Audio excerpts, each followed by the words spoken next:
कक्षा 12 में अध्ययनरत सभी विद्यार्थियों को सुप्रभात। आज हम 2020 के बोर्ड परीक्षा में आए हुए पद्यांश के कुछ अंशों को देखने का प्रयास करेंगे, उनको समझेंगे और अपनी तैयारी को आगे बढ़ाएंगे। जैसा कि आप देख रहे हैं, ये पद्यांशों अथवा श्लोक 2 दिए गए हैं, जिसमें से एक आपको करना होता है। बोर्ड परीक्षा के पाठ्यक्रम अनुसार पहला वाला इस साल 70% पाठ्यक्रम में आपके पाठ्यक्रम में सम्मिलित है।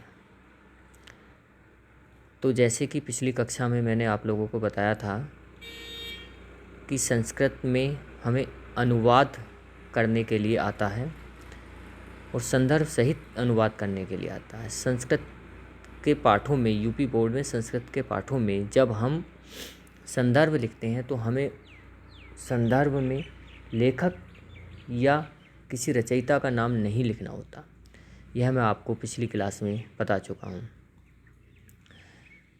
तो इसका संदर्भ हो जाएगा, संदर्भ का मतलब इसके चैप्टर का नाम कि आपके ये किस चैप्टर से लिया गया। इसका संदर्भ हो जाएगा प्रस्तुत पद्यांश या श्लोक हमारी पाठ्य पुस्तक हिंदी के संस्कृत खंड के सुभाषित रत्नानी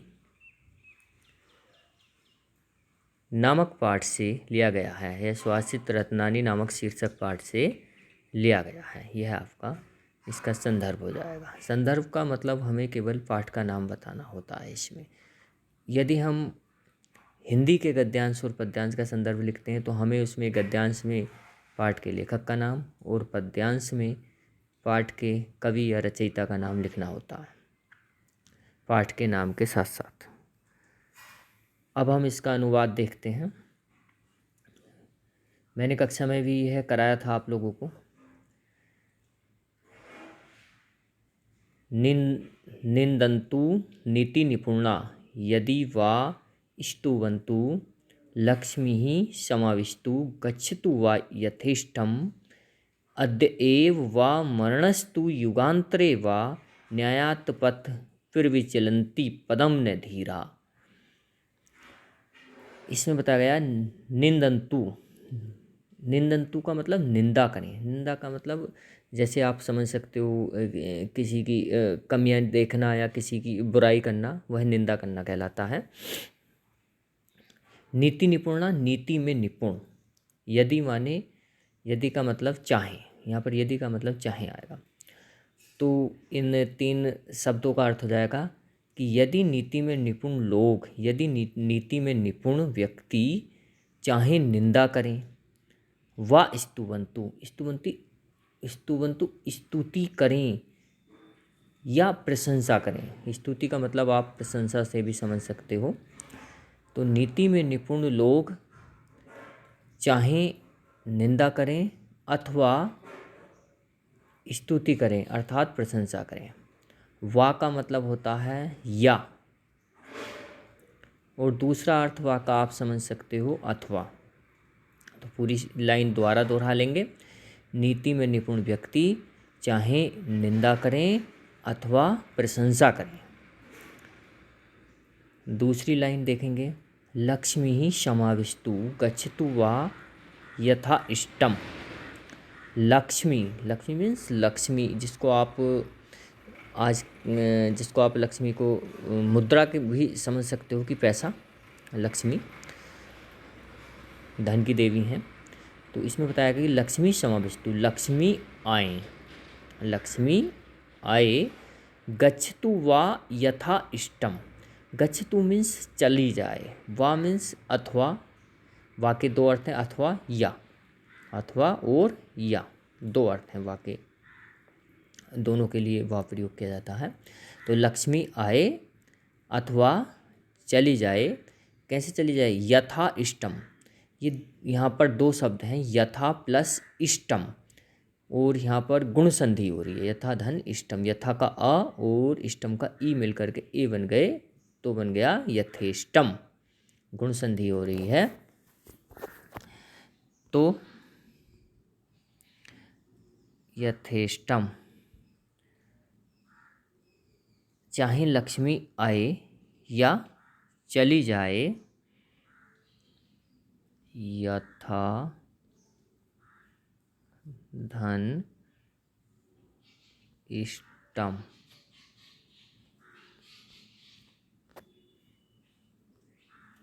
गुण संधि है। लक्ष्मी स्वेच्छा से आए अथवा चली जाए। अध एव, वृद्धि संधि है, देखेंगे इसको, यहाँ पर वृद्धि संधि हो रही है। अध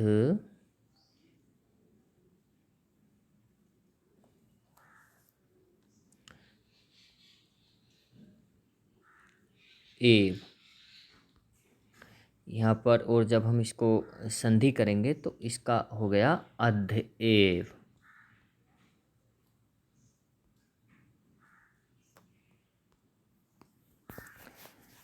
लक्ष्मी आए अथवा इच्छा अनुसार चली जाए, नीचे अध एव। अधेव माने आज, एव मीन्स ही, अध मीन्स आज, एव मीन्स ही, वा मीन्स अथवा।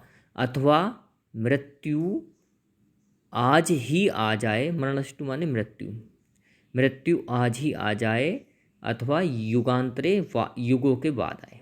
मृत्यु चाहे आज आ जाए अथवा युगों के बाद आए।